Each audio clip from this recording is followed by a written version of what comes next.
Paul Kingsnorth is an incredible writer, and he recently had an Erasmus lecture where he had this critique of Jordan Peterson. The best-known current proponent of civilizational Christianity is the psychologist and pundit Professor Jordan Peterson.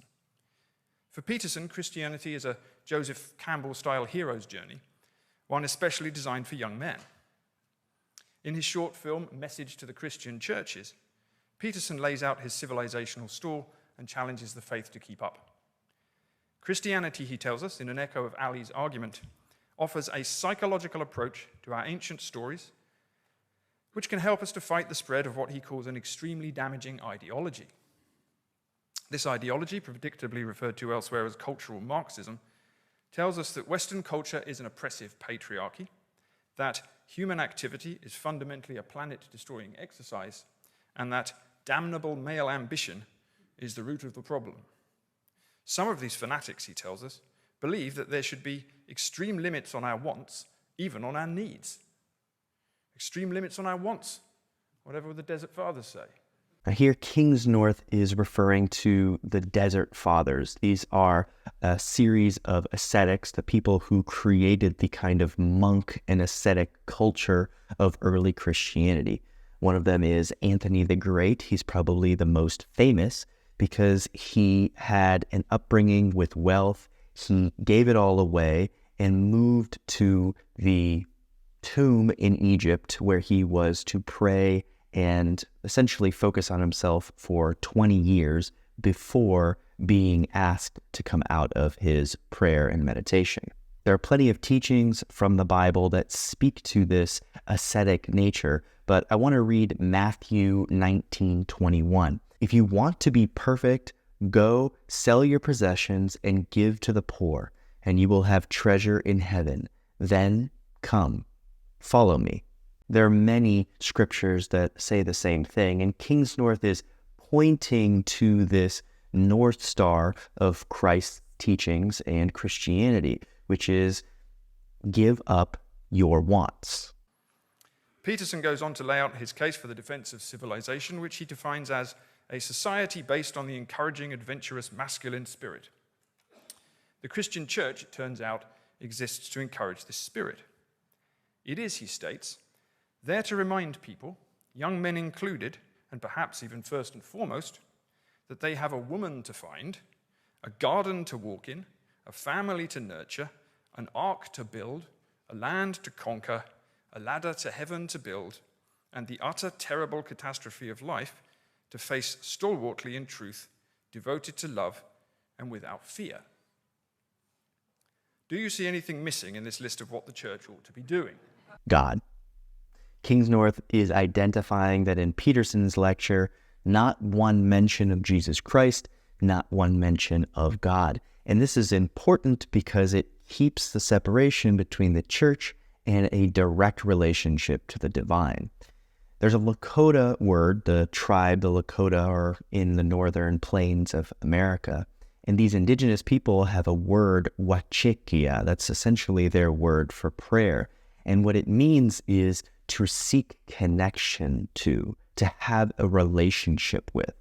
And this emphasis of prayer being a way to have a direct connection to the divine can oftentimes be lost in the church. In fact, I would go a step further. Most wisdom traditions, Christianity included, start with a mystical core. And what happens over time is the religious authorities ossify their control, sometimes for thinking they're doing the right thing, sometimes with malicious intent, and we lose this real mystical core. So here's a quote from a Benedictine monk, David Steindl-Ras. Great founders of religious traditions, like the Buddha, like Jesus Christ, like Moses, like others, Muhammad, they will have deep mystic insights that means a deep sense of communion with the ultimate, with the divine. Back to Kingsnorth's point, the church should help us reconnect to the divine. It's Christ. It's Jesus. He gets not one mention, not in the entire film. Neither does God the Father, neither does the Holy Spirit.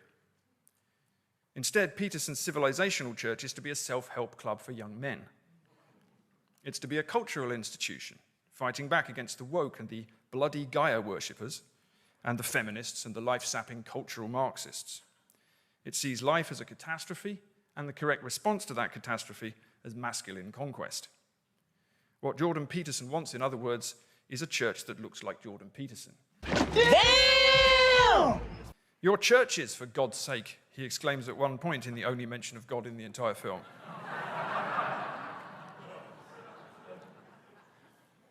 Quit fighting for social justice. Quit saving the bloody planet. Attend to some souls. That's what you're supposed to do. Now, I was confused when I heard this because dimly, somewhere in the back of my mind, I was sure I could remember a few scattered references to social justice in the Bible. So I went to check. The first page I opened contained this passage from the book of James. Come now, you who are rich, weep, howling out at the miseries that are coming for you. Your riches have spoiled, and your garments have become moth-eaten. Your gold and silver have corroded, and their corrosion will serve as a testimony against you, and will eat your flesh like fire. You have kept treasure in the last days. Look, the wages of the workers who have reaped your lands, which have been unfairly held back by you, clamor aloud. And the outcries of those who have reaped have entered the ears of the Lord Sabaoth. You have lived on the earth in dainty luxury and self-indulgence. You have gorged your hearts on a day of slaughter. You have condemned, you have murdered the upright man. What Kingsnorth is saying is that Jordan Peterson's mythological approach to Christianity can sometimes be more self-promoting than humbling. And time again, in Christianity, the virtue comes from the humility. Jesus Christ tended to the outcasts, the deplorables. He washed the feet of prostitutes. He was with the sick, the needy. And historically, the times when Christianity has been at its best, it's when people fully recognize and appreciate that fact. Christianity is not the entrepreneurial spirit that comes with a lot of Jordan Peterson's following and even his own life.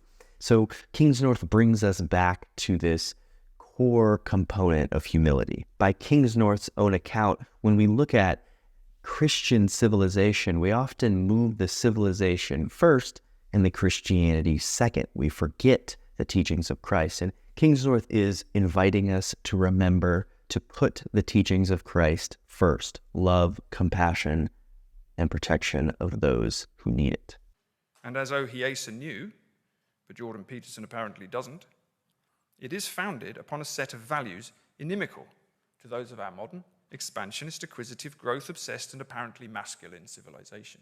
Ultimately, when I see the political discourse in America, at least, of illegal immigrants and trans people and the vitriol and hatred that comes towards people that are either misunderstood or simply not living according to one's values, it strikes me as being incredibly anti-Christian and anti-Christ-like. For anyone who really studies Christ, and even the Catholic Church has made a real push in this department, the most important teaching of Christ is to love thy neighbor.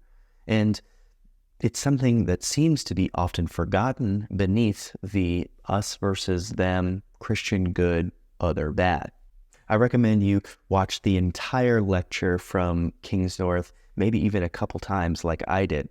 But one of the things that I took away that is going to help me going forward is a type of heuristic, a way of thinking about your life.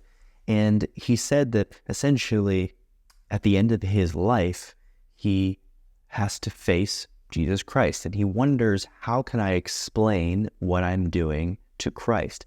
I've thought about that as something that I want to lead every day with. At the end of the day, if I had to answer to Christ as a being that I was face to face with, just like a friend might be, how would I explain to him my actions, my decisions? And it seems to, as Kingsnorth says, have an incredibly clarifying effect. So that's my invitation to you, aside from watching Kingsnorth's lecture. How can you use this in your day-to-day life?